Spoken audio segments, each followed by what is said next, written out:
Nas férias, sempre visito a fazenda do namorado da minha tia, em Minas Gerais. A família dele possui essa fazenda desde o final do século XIX.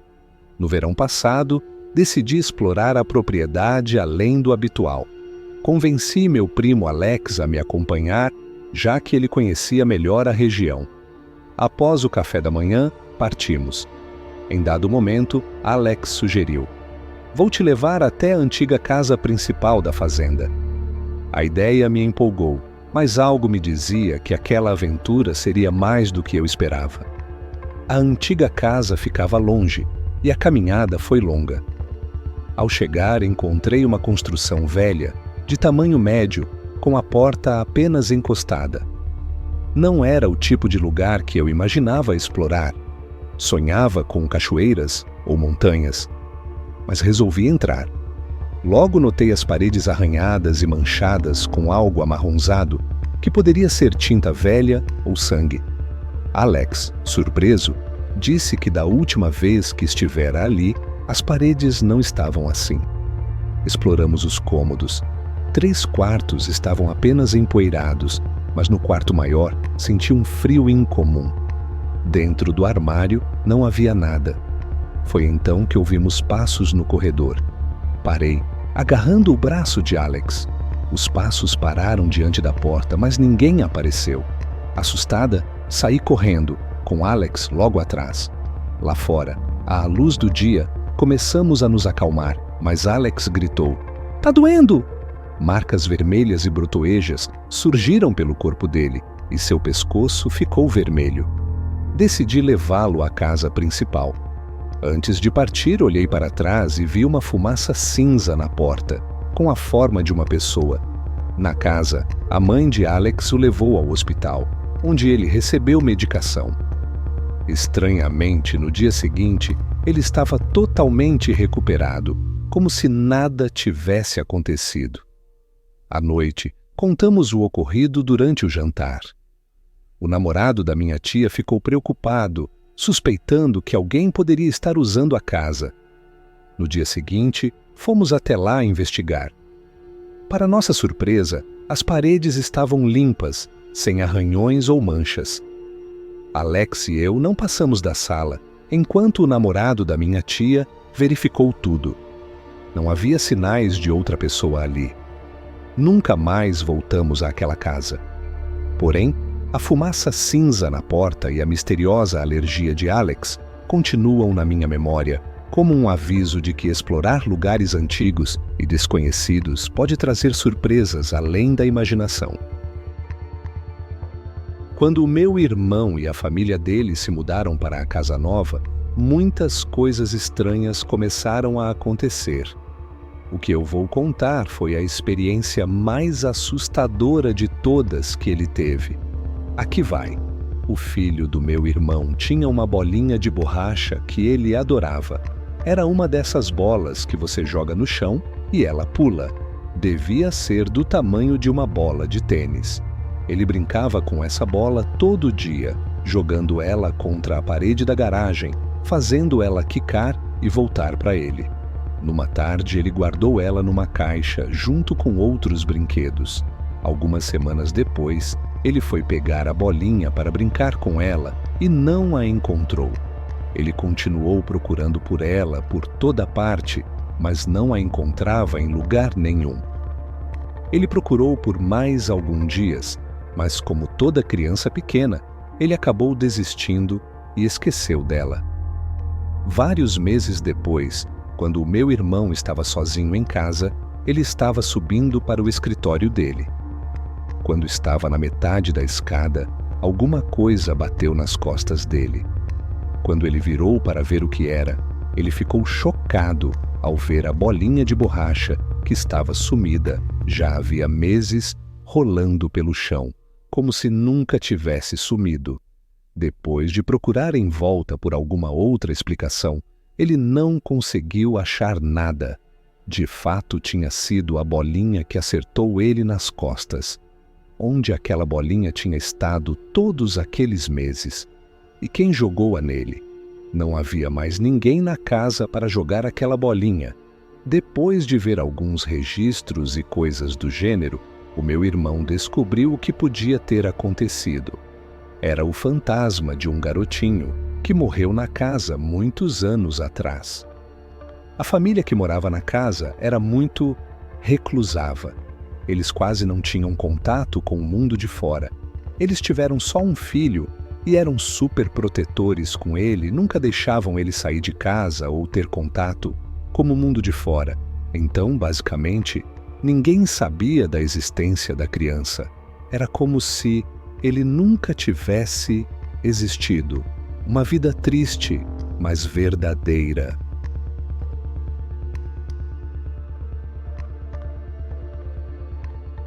Enquanto eu rolava na cama com a maior preguiça do mundo, eu notei que o meu amigo, Lucas, que estava passando as férias comigo na fazenda dos meus pais, não estava no quarto. Enquanto eu começava a me sentar para sair da cama, um rosto apareceu na porta do meu quarto. "E ai, o que você quer fazer hoje?" O Lucas perguntou, dizendo: "Eu estou completamente entediado." Ao mesmo tempo em que eu olhava para ele tentando ajustar os meus olhos para a claridade, eu falei: "Vamos dar umas voltas com o quadriciclo." Ele olhou para mim com um sorriso que ia de orelha até orelha e falou: "Beleza." Enquanto colocávamos uma roupa pesada e quente, já que íamos para a floresta e era o meio do inverno, a minha mãe entrou no quarto. "Onde vocês estão indo, garotos?" "Nós vamos dar uma volta por aí." "Bem, vocês precisam tomar café da manhã primeiro." Ela insistiu. Nós devoramos o café da manhã e fomos para a garagem onde estava o quadriciclo. Nós enchemos ele de gasolina e nos mandamos para a floresta. O tempo estava bem frio e a floresta tinha um leve nevoeiro. Enquanto nós dirigíamos pela trilha de terra, nós notamos que a floresta não tinha muita vida, como costumava ter. Era muito estranho, como se alguma coisa tivesse assustado a vida selvagem. Enquanto eu levava a gente mais para dentro da floresta, a luz ia diminuindo, ela estava ficando mais escura, mesmo sendo de manhã ainda. Então, do nada, alguma coisa caiu na frente da gente, e eu apertei o freio o mais forte que eu pude, não pegando aquilo por alguns centímetros. Era um pedaço de um galho. "Você está bem?" O Lucas perguntou. "Essa foi perto." "Tá tudo bem comigo, mas você viu o tamanho daquele galho?" Eu respondi. O Lucas deu uma risada, vendo que eu estava bem. Então nós seguimos caminho e continuamos a entrar cada vez mais na floresta. A trilha estava quase sumindo e eu nunca tinha ido tão longe antes, não tinha ideia de onde a gente estava. Então, em determinado ponto, vimos uma cabana velha de 2 andares, que parecia estar lá há décadas. Tinha uma varanda na frente que tinha desabado e a porta estava fechada com tábuas de madeira. "Vamos lá, Fábio, vamos dar uma olhada nela." "Sei lá, cara, isso nem parece uma cabana de verdade. Parece mais um cupinzeiro." "Que isso, cara? Vamos lá, a cabana tá boa, vamos dar uma olhada." Meio que a contragosto eu concordei e fomos na direção dela. Nós entramos pela janela e assim que eu pisei no chão, fiquei surpreso com a firmeza dela. Apesar de parecer ter mais de 100 anos e dar um estalo ou outro, a cabana era bem forte e sólida. O andar de baixo tinha 2 partes. Uma parecia ser a cozinha-sala e tinha as paredes cobertas de jornal velho. A lareira tinha desabado já fazia muito tempo e os tijolos estavam cheios de limo. Nós fomos para o outro cômodo e tinha uma escada em espiral nele, com a base cortada fora, só tinha sobrado a parte de cima. "O que será que tem lá em cima?" o Lucas perguntou com uma certa curiosidade. "Sei lá." A minha curiosidade tinha sido atiçada. "Vamos dar uma olhada." Eu servi de apoio para o Lucas alcançar o que tinha sobrado da escada, e assim que ele subiu, ele me puxou para que eu pudesse dar uma olhada lá em cima também. O andar de cima era todo um quarto só. O ar era muito pesado e era difícil respirar. Tinha um velho colchão que parecia que tinha sido deixado para trás e um buraco escuro na parede, grande o suficiente para alguém do nosso tamanho conseguir rastejar por ele. De repente, nós ouvimos o barulho de alguém andando no andar de baixo. "O que foi isso?" o Lucas perguntou. "Eu acho que tem alguém aqui." Nós não nos movemos, imaginando que poderia estar à espreita no lá embaixo em uma cabana abandonada no meio de uma floresta. Então nós dois olhamos para o buraco na parede e sem uma palavra nós apontamos para ele. O Lucas entrou primeiro e depois eu.